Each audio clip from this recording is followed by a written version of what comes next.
Le barreau de Guinée a décidé de boycotter les audiences de la Cour d'appel de Conakry.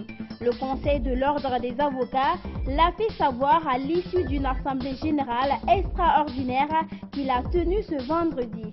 Depuis un certain temps, le torchon brûle entre la Cour d'appel et le barreau qui conteste l'admission d'une dizaine d'avocats dans la profession. Et puis, l'Arabie Saoudite diversifie son économie. Le royaume wahhabite a décidé d'ouvrir ses portes aux vacanciers étrangers. C'est tout pour le sommaire. Tout de suite, les détails. Aimables téléspectateurs, bonsoir et bienvenue. Le barreau de Guinée était en assemblée générale extraordinaire ce vendredi. Vous le savez, un litige oppose cette organisation des avocats à la Cour d'appel de Conakry. L'affaire tourne autour d'une prestation de serment d'une dizaine de jeunes avocats. Le barreau de Guinée ne serait pas content de l'arrivée de ces jeunes dans la profession. À l'issue d'un procès qu'il a perdu, le barreau a ramené l'affaire devant la Cour suprême. Principale information, le barreau a décidé de boycotter toutes les audiences de la Cour d'appel pour une période illimitée. Suivez. Le Conseil de l'Ordre auquel j'appartiens a, de façon, on ne dirait jamais unanime, puisque l'unanimité n'est même pas faite autour de Dieu, mais dans l'écrasante majorité des avocats, les résolutions déjà prises lors du point de presse organisé par le Conseil de l'Ordre ont été entérinées par cette Assemblée générale extraordinaire. Et parmi ces résolutions, il y a l'approbation, comme je le disais tantôt, des résolutions prises lors du point de presse organisé par le Conseil de l'Ordre. Ensuite, y ajoutant, l'Assemblée générale extraordinaire a décidé de boycotter toutes les audiences de la Cour d'appel de Conakry pour une période illimitée jusqu'à ce que la révocation du serment prêté par les 11 postulants intervienne. Le Conseil de l'Ordre, j'allais dire l'Assemblée générale extraordinaire, a décidé de ne pas reconnaître la prestation de serment des 11 postulants faite devant la Cour d'appel de Conakry.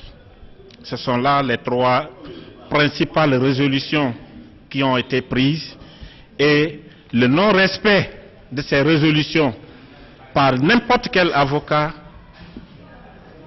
exposerait l'intéressé à des poursuites disciplinaires. Politique à présent, l'opposition républicaine et le FNDC risquent de perdre certains de ses membres qui commencent à prendre leur distance vis-à-vis de ces deux entités sociopolitiques. L'UMP de Boubacar Siddir Diallo a pris part aux consultations contrairement aux grandes formations de l'opposition. Le président de l'Union pour un mouvement populaire a expliqué les raisons de leur participation aux consultations au micro de Mamadou Ouri Diallo dans l'émission Café Débat. Suivez. C'est la volonté de respecter les lois de la République, de fortifier les institutions et d'asseoir la culture du respect de nos valeurs et de nos lois. Je ne peux jamais convenir avec quelqu'un de violer la loi quand ça nous arrange. Je ne vais pas perdre tout mon temps à constituer une équipe de Guinéens, à vendre un idéal, à critiquer un autre dans leurs insuffisances et à poser les mêmes actes que les gens que je critique. Nous avons dit que le FNDC est une entité qui est créée circonstanciellement pour ne lutter que pour une seule cause, s'opposer au changement de la Constitution, comme pour l'instant on n'a pas un motif légal d'accepter cela. Alors, toutes les questions relevantes des politiques, les plateformes de la société civile ont été très claires dans le FNDC. Alors, nous sommes de l'opposition républicaine. Et l'opposition républicaine n'a jamais ouvert un débat pour décider qu'on n'aille pas ou qu'on y aille. Ça n'a pas été le cas. Donc, aux consultations. Il n'y a pas eu de consultation au sein de l'opposition républicaine pour dire quelle va être notre position. 224 objectifs BAC a rendu public ce jeudi le rapport final de sa mission dans la région administrative de Mamou. Les responsables de cette structure ont mobilisé une vingtaine d'enseignants volontaires pour aider les candidats au BAC à mieux préparer leur examen. Pendant 10 jours, ces volontaires ont apporté leur coup de main.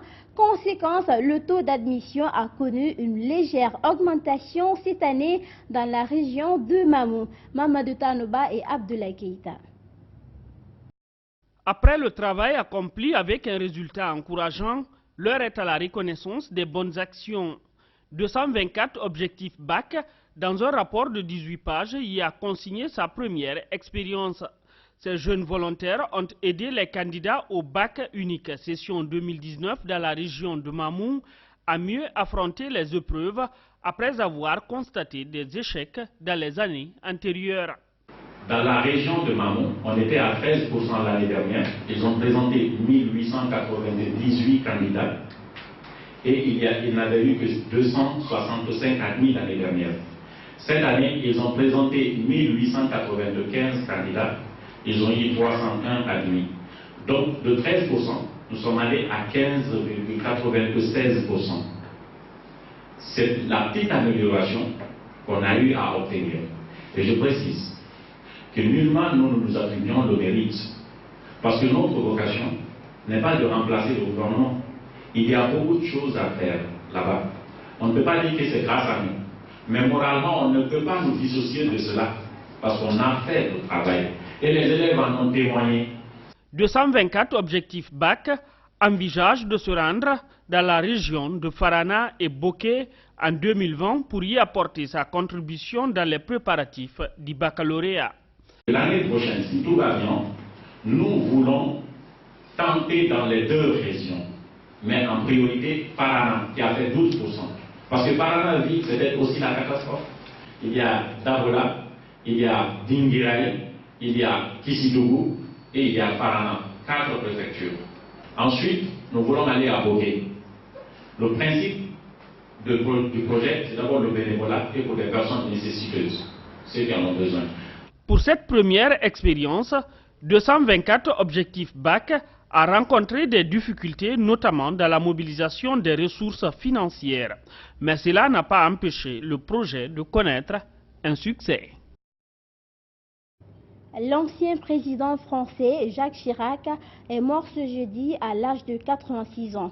De la mairie de Paris au RPR, en passant par Matignon à l'Élysée, Jacques Chirac, c'est une carrière riche, une personnalité populaire qui a marqué bien au-delà des frontières. De tous les continents, des hommages affluent nombreux. Plusieurs chefs d'État et de gouvernement ont salué le grand homme qu'il a été. Suivez. Des hommages aux 4 coins du monde. La presse internationale se souvient du bulldozer, de celui qui a dit non à la guerre en Irak.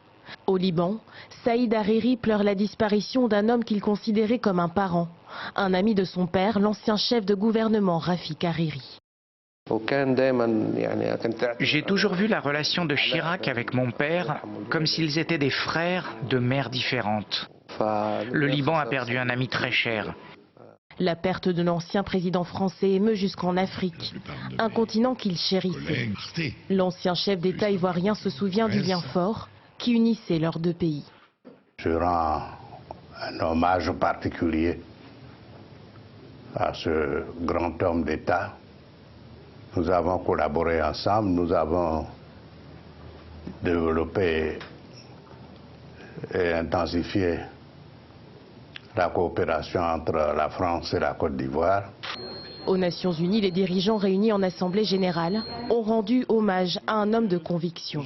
La France a perdu un grand homme d'État totalement dévoué à la démocratie et à la coopération internationale. En 4 décennies de vie politique française mais aussi internationale, Jacques Chirac aura laissé son empreinte. Volodymyr Zelensky, bien malgré lui au cœur d'un scandale qui secoue Washington depuis quelques jours, le tout nouveau président ukrainien est en visite au mémorial du 11 septembre à New York, alors même qu'il est impliqué dans une conversation téléphonique avec Donald Trump. Un entretien compromettant qui a entraîné le lancement d'une procédure de destitution contre le président américain. La Maison-Blanche aurait tenté de camoufler l'affaire. Explication. C'est un moment historique. La première audience de l'enquête officielle en vue d'une éventuelle destitution du 45e président américain. Le président a sacrifié la sécurité nationale et notre Constitution pour son bénéfice personnel, déclare d'emblée le président de la commission. Bien malgré lui, le directeur par intérim du renseignement s'est retrouvé sous le feu des questions des élus de la Chambre. Forcé d'expliquer pourquoi il n'a pas transmis la plainte du lanceur d'alerte au sujet des agissements de Donald Trump. Visiblement mal à l'aise, Joseph Maguire se retranche derrière l'obligation de confidentialité liée au président pour expliquer sa décision.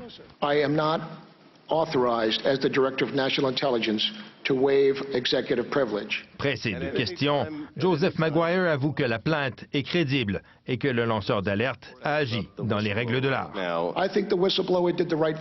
Le document à l'origine de l'affaire, le voici. La plainte d'un agent de renseignement inquiet des manœuvres de Donald Trump pour obtenir d'un pays étranger des informations compromettantes sur son rival, Joe Biden. Le lanceur d'alerte affirme que le compte-rendu de l'appel entre le président américain et son homologue ukrainien avait été retiré du système informatique habituel et placé sur un serveur confidentiel. Un signe, selon lui, du malaise des officiels de la Maison-Blanche au sujet de cet appel. Pour la chef des démocrates à la Chambre, c'est une tentative claire de camoufler un comportement répréhensible du président. Mais le président continue de crier son innocence. C'est une disgrâce pour notre pays, dit-il, une chasse aux sorcières. Mais enregistré à son insu devant des diplomates américains à New York, Donald Trump s'en prend aux lanceurs d'alerte et à ses sources.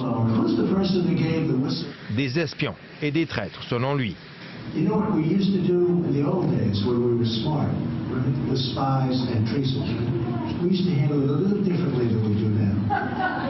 L'espionnage et la trahison aux États-Unis sont des crimes officiellement passibles de la peine de mort.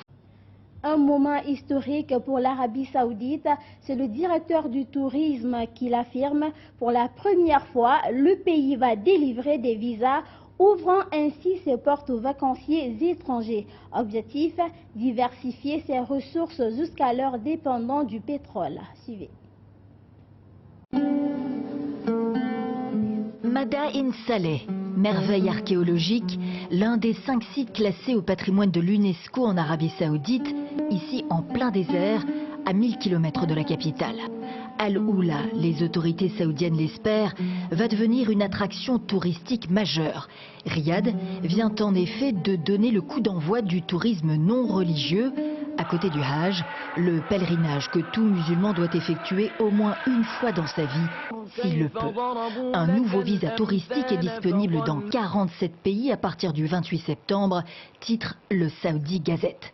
Car Riyad vend désormais de la culture. Son Excellence le Prince héritier nous a ordonné d'ouvrir le pays aux touristes et de partager nos joyaux. L'abaya, le long vêtement noir qui recouvre le corps des Saoudiennes, ne sera pas obligatoire, ajoute le directeur saoudien du tourisme, pourvu que la discrétion vestimentaire d'usage soit respectée. Le tourisme au pays de l'or noir, pour Riyad, il s'agit de diversifier son économie, la rendre moins dépendante au pétrole justement. Mohammed Ben Salman en a fait un élément central de sa vision à horizon 2030. Objectif, 10% du PIB contre 3% aujourd'hui pour le tourisme, avec 1 million de nouveaux emplois pour la jeunesse saoudienne. Le prince héritier comptait sur sa propre image pour moderniser celle du royaume. C'était avant l'assassinat du journaliste Jamal Khashoggi, avant les frappes sur les installations pétrolières du pays, revendiquées par les Houthis après 5 ans de guerre au Yémen. Alors les touristes occidentaux, asiatiques se risqueront-ils en Arabie Saoudite?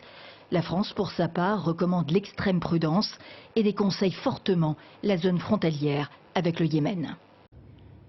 Mesdames et messieurs, c'est la fin de cette édition des formations réalisée par toute l'équipe de Gangan RTV. À tous, merci de l'avoir suivi et merci de votre fidélité à Gangan TV.